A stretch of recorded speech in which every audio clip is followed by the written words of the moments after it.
ආයිබෝන් අදත් ඔයගොල්ලෝ සාදරයෙන් පිළිගන්නවා මගේ travel with chef YouTube channel එකට. ඔන්න අදත් මම රෙසිපි එකක් අරන් ආවා. ඒ තමයි කොහොමද මේ noodles spicy prawns noodles එකක් හදාගන්නේ කියලා. ඉතින් මේක අපි මේ ඉස්සර පාවිච්චි කරනවා මේකට. ඕගොල්ලන්ට තියෙන ඉස්සර වෙනුවට තවත් මේ දේවල් පාවිච්චි කරන්න පුළුවන්. ඒ කියන්නේ chicken වගේ දේවල්, beef, lamb වගේ pork වගේ දේවල් ඒ ඕන දෙයක් මම මේ කරන විදිහට පාවිච්චි කරන්න පුළුවන්. ඉතින් මම කවුරුත් මේකේ ඉල්ලලා තියෙන නිසා තමයි මම අද මේ විදිහට මේ noodles එක හදන්නේ. ඉතින් මේ noodles එකකට ගන්න වර්ග කීපයක් තියෙනවා. ඔයගොල්ලන්ට පුළුවන් ලංකාවේ තියෙන noodles එක ගන්න පුළුවන්. නැත්නම් vermicelli noodles එක ගන්න පුළුවන් පිටරටින් ආයේ. නැත්නම් අපිට පුළුවන් chow mein කියන noodles එකක් තියෙනවා. Hokkien noodles එක තියෙනවා. ඒ වගේ විවිධ වර්ගයේ noodles තියෙනවා. ඉතින් ඔයගොල්ලන්ට ඒ ඕනම noodles එක පාවිච්චි කරලා මෙන්න මේ මම හදන අද ඩිෂ් එක ඔයාලට හදාගන්න පුළුවන්. ඉතින් අපි බලමු කොහොමද මේක හදන්නේ. ඒ වගේම මේකට අවශ්‍ය මොනවද මේ අමුද්‍රව්‍ය. තමයි මම ඔයාලට පෙන්නන තියෙන noodles එක. ඉතින් මේක ඇත්තටම මේ Hokkien noodles එක තියෙනවා ඒක ගන්න පුළුවන්. ඊට විතරම තියෙන තව පොඩි noodles එකක් තියෙන හීනියක්. ඒක තමයි chow mein noodles එක. ඉතින් ඒකත් ගන්න පුළුවන්. මේකෙදි ගද්දි මතක තියාගන්න මේක පොඩ්ඩක් අපි විනාඩියක් විතර තම්බල ගන්න ඕනේ. විනාඩියක් හෝ විනාඩි භාගයක් විතර. මේක ගොඩක් හීනි noodles එකක්. ඉතින් මම ඔයාලට කලින් කිව්වා වගේ noodles වර්ග ඕන එකක් හදන්න පුළුවන් මේක. මම මේ හදන dish එක. ඊළඟට අපිට අවශ්‍ය වෙනවා මෙතනදී ලුණු අවශ්‍ය වෙනවා. ඊළඟට sweet chili sauce එක, garlic ginger paste එක. නමුත් මේ වගේ වැඩකදී මම garlic ginger paste එක පාවිච්චි කරනවා. නමුත් අපි ශ්‍රී ලංකන් cooking කරද්දී අපි ශ්‍රී ලංකන් ආහාර වර්ග හදද්දී නම් මම මේක පාවිච්චි කරන්නේ නැහැ. අපි fresh එක තමයි ගන්නෙ. නමුත් මේ වගේ ඩිෂ් එකක් කරද්දී මම මේක පාවිච්චි කරනවා. ඊළඟට sweet soy sauce එක මෙතන තියෙනවා. ඊළඟට මේ කෑලි මිරිස් තියෙනවා. ඊළඟට bean sprout තියෙනවා. ඊළඟට ඉස්සෝ තියෙනවා. හීනියට කපාගත්ත අවු මිරිස් එක තියෙනවා. ඊළඟට මෙතන තියෙන බිත්තර. ඊළඟට අපිට අවශ්‍ය කරන මෙලෝරු ටික තමයි මේ ටික. මෙතන ගෝව තියෙනවා. හීනියට කපාගත්ත capsicum තියෙනවා. leeks තියෙනවා. carrot තියෙනවා. ඊළඟට spring onion තියෙනවා. ඉතින් අපිට oil ටික අවශ්‍ය වෙනවා ඒක මේ බෙද ගන්න. ඉතින් අපි මුලින්ම මම කරන්නේ මේක ඉස්සෙල්ලා මේ prawns ටික අපි පොඩ්ඩක් seasoning කරගන්න ඕන. මෙන්න මේ garlic ginger paste එක දාලා. ඉතින් මම මුලින්ම ලුණු යාන්තම් ස්වල්පයක් දාන බොහොම පොඩ්ඩක් ප්‍රමාණය. ඊළඟට garlic ginger paste පොඩ්ඩක් මේ විදිහට බොහොම ස්වල්පයක් අපිට අවශ්‍ය වෙන්නේ. ඊළඟට sweet chili sauce ටිකක් මේ විදිහට එකතු කරනවා. ඊළඟට අපේ soy sauce එකකින් මේක sweet soy sauce එක ඒකෙන් thick මේ වගේ. ඊට පස්සේ මේක අපි මේ විදිහට කවලම් කරලා පොඩි වෙලාවක් තියෙනවා. ඒක ලොකුවට අවශ්‍ය වෙන්නේ නැහැ. ඒකල්ලා ඊට පස්සේ අපිට මුලින්ම දැන් කරගන්න තියෙන්නේ මේක වැඩි වෙලා යන්නේ නැහැ අතර මේක මේ ඉක්මනින්ම හදා ගන්න පුළුවන්. දැන් මම වතුර ටික උණු කරලා තියෙන්නේ. මම ඒක දාලා මම මේ noodles ටික තඹ ගන්නවා. ඉතින් ඔයගොල්ලෝ පේන ඇති වතුර ටික නටනවා. දැන් මම මේ noodles ටික මේ විදිහට මේ දානවා. දාලා පොඩි වෙලාවක් මේ විදිහට තියෙනවා.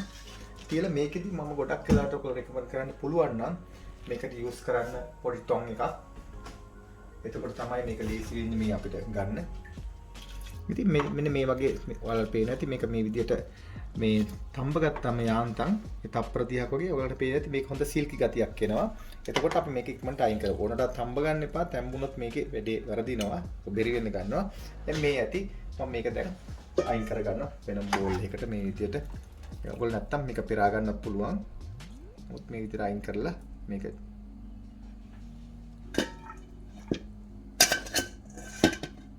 ඉතින් මම තව දුරටත් මේක ගැන පොඩ්ඩක් මේ කියලා දුන්නොත් මේකෙදි මතක තියාගන්න ඔයගොල්ලෝ මේ වෙලාවේ හදනවා නම් මේ විදිහට කරන්න පුළුවන්. නමුත් ඔයාලා මේක පහුවෙලා මේක පාවිච්චි කරනවා නම් ඒ කියන්නේ තව පැය භාගයකින් පැයකින් විතර වගේ අනිවාර්යෙන් මේක cold water එක දාන්න ඕනේ. මේක මේ තවදුරටත් මේක රත් වෙවි තියෙන එක නවත්තන්න. නැත්තම් වෙන්නේ මේක ඇලෙන්න ගන්නවා. නැත්තම් ඔයගොල්ලෝ මේකට තෙල් ටිකක් දාලා මේක මේ ඇලෙන්නේ නැති ගතිය තියාගන්න ඕනේ. ඒක නිසා මේ ගැනත් ඔයගොල්ලෝ කල්පනාවෙ ඉන්න. නැත්තම් මේක ඔයගොල්ලන්ට දැන් ව්‍යාපාරයක් කරන කෙනෙක් නම් මේක අනිවාර්යයෙන්ම මේ මම කියපු විදිය මේ විදි දෙකකින් එකක් කරන්න වෙනවා. වතුරේ දාලා මේක නැවත කූල් කරගන්න ඕන.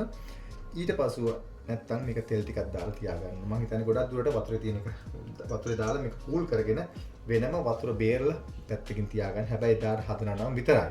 නැත්තම් මේක වතුර දැම්මොත් සීතල වතුර පසුව තියාගන්න ගියොත් අය වන්න නරක වෙන්න බලනවා. ඒ ගැන මම මේ පොඩි වැඩි ඔයගලන්ට මේ පැහැදිලි කරේ ඒක නිසා. ඉතින් මේ වගේ දැන් පෑන් එක රත් කරගත්ත ඊළඟට දැන් අපි තෙල් පොඩ්ඩක් මේකට දාලා ඊට පස්සේ අපි මේ මගේ ප්‍රෝන්ස් ටික මේක යාන්තම් කුක් කරගන්නවා. මේ විදිහට.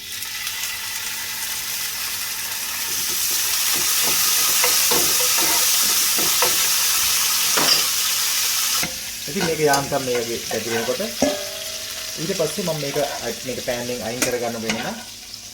මොකද මම ඊළඟට මම ලෑස්ති කරගන්න ඕනේ මගේ මේ එළවලු ටික කුක් කරගන්න.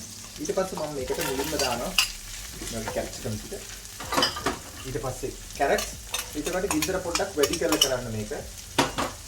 කරද්දි ඔයගොල්ලෝ පේනද මම මේක ෆොන් එකෙන් දැන් මේ වැඩි කරන්නේ. මොකද මේ නූඩ්ල්ස් එකක් හදන නිසා. මේක හොඳට මේ විදිහට ඊට පස්සේ මම කැබේජ් ටික ගාම එකතු කරනවා.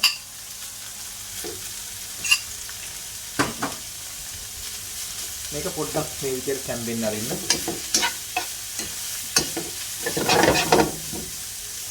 මම ඊළඟට එකතු කරනවා ලීක්ස් ටික.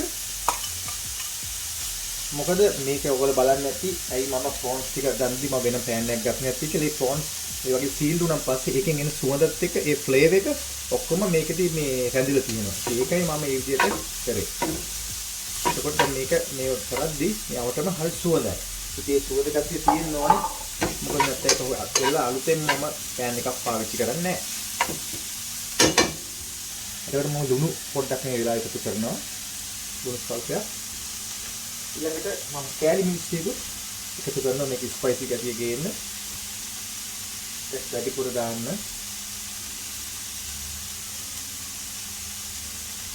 නැවත වත්ත. අතර මේකට හොයන්නේ විනාඩි 2ක් 3ක් වගේ ප්‍රමාණයක්. ඒකයි මම මේක දිගට කරන්නේ.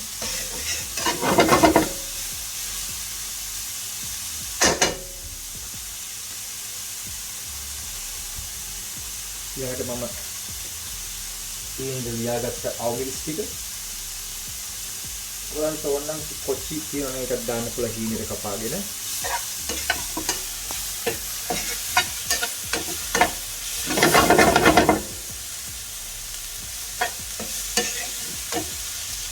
bean sprouts ටික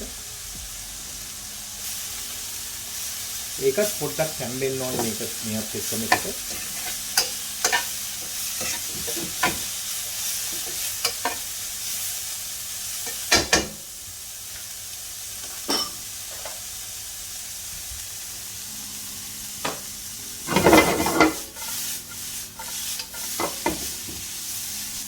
දැන් ඔයගලන්ට මේක වෙලා බැලුවොත් ඇත්තටම මේක මේ තැම්බෙනකන් විතරයි මේක මේ විදිහට මේ උදාගන්නේ. මොකද හේතුව මේ කැප්සිකම් වගේ දේවල් පොඩ්ඩක් තැම්බෙන්න ඕන. ඒකයි මම මේ විදිහට කරන්නේ. දැන් මම ඊළඟට මම එකතු කරන පොඩ්ඩක් මේ ස්වීට් සෝය සෝස් ටිකක් මේක ස්වීට් chili සෝස් එක ඊට පස්සේ ස්වීට් සෝය සෝස් එකත් ඒ විදිහටම එකතු කරනවා.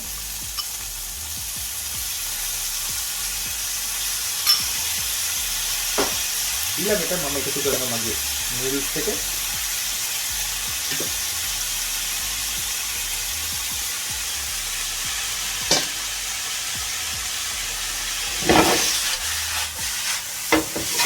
ඔබට පේනවාද මේක කිඳුර අඩු කර ගන්න ඕනේ. එතකොට සෝය සෝස් දාපු ගමන් ගොඩක් වෙලාවට අපි ගමගෙන කුක් කරන්නේ නැහැ. ඊට පස්සේ මම තව sweet soy sauce පොඩ්ඩක් මම එකතු කරන උඩින් තව නැවත වතාවක්. ඒ වගේම තමයි sweet chili sauce දාන්න මේක ෆ්ලේවර් එක එන්න හොඳට. ඊළඟට අන්තිමට අපි එකතු කරනවා spring onion.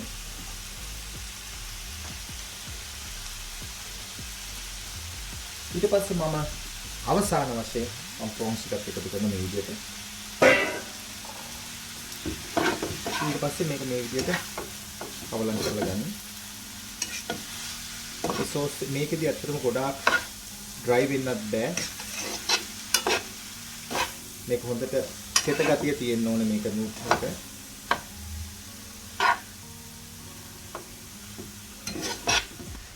ඊළඟට මම තඹගත්ත මගේ බොක් චෝයි තියෙනවා. මම ඒකත් මේ විදිහට දැම්මා.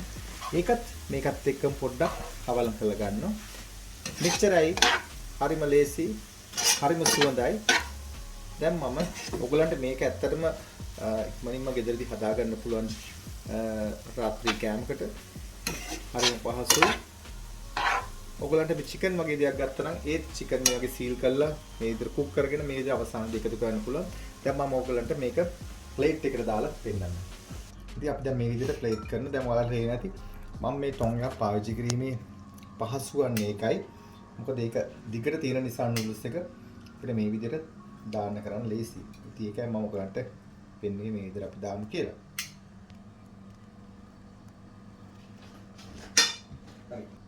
ඉතින් ඔන්න බලන්න මම ලස්සනට මේක හදාගත්තා. දාලා මේ ප්ලේට් කරගත්තා මේ විදිහට. ඉතින් ඔයගලන්ට පේන ඇති.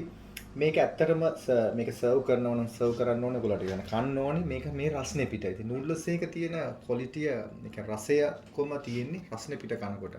නැත්නම් ගොඩක් අය වෙලානේ මේක සීතල වුණොත් ඒකේ තියෙන වටනකමක් නැති වෙනවා. මොකද ඒකේ ෆ්ලේවර් එක හරියට එන්නේ නැහැ කනකොට. ඉතින් ඔයගොල්ලෝ මේක බලන්න සීතල වලට වඩා මේක රස්නේ පිටයි මේක කන්න ඕනේ. ඔන්න අද බලාගත්ත කොහොමද මේක ඇත්තටම හොඳ මේ හරි ලස්සනට මේ ඩිෂ් එක හරියට නිමා වුණා. ඉතින් ඒකෙදි ඇත්තටම මම ඔයාලට දැක්ක කොහොමද මම චිලි දාන්නේ. ඇත්තටම මේක චිලි රස එන්න ඕන. ඒ වගේම පොඩි ස්වීට් ගතියක් එන්න ඕන. ඒක එන්නේ අර ස්වීට් සෝය සෝස් එක සහ ස්වීට් චිලි සෝස් එක දෙක දැම්මහම තමයි එන්නේ. ඉතින් ඒ වගේ පොඩි දැවිල්ලක් එන්න ඕන. ඉතින් ඔයගොල්ලෝ අද බලාගත්තේ කොහොමද හදන්නේ කියලා. ඉතින් හරි පහසුයි ඔයගොල්ලෝ හදන්න. හදලා තියෙනවා නම් අපිට කමෙන්ට් එකක් දාන්න. ඉතින් මේ නූඩල්ස් නැහැ කියලා මේ වෙන්න ඕනේ නැහැ. ඔයගොල්ලන්ට පුළුවන් ඔයගොල්ලන්ගේ ආපත තියෙන හොඳම නූඩල්ස් එකක් සොයාගෙන මේ දේ කරන්න. ඉතින් මම හිතනවා මේ අද මේ වීඩියෝ එකෙන් ගොඩක් ඔයගොල්ලෝ සතුටු වෙන්නේ නැති යමක් අද ඉගෙන ගන්න ඇති කියලා. නැවතත් මේ වැනිම අලුත් වීඩියෝ එකක් හම්බෙන්න තුරු මම ගිහින් එන්නම්. ඔබට සුබ දවසක්. ආයිබෝවන්.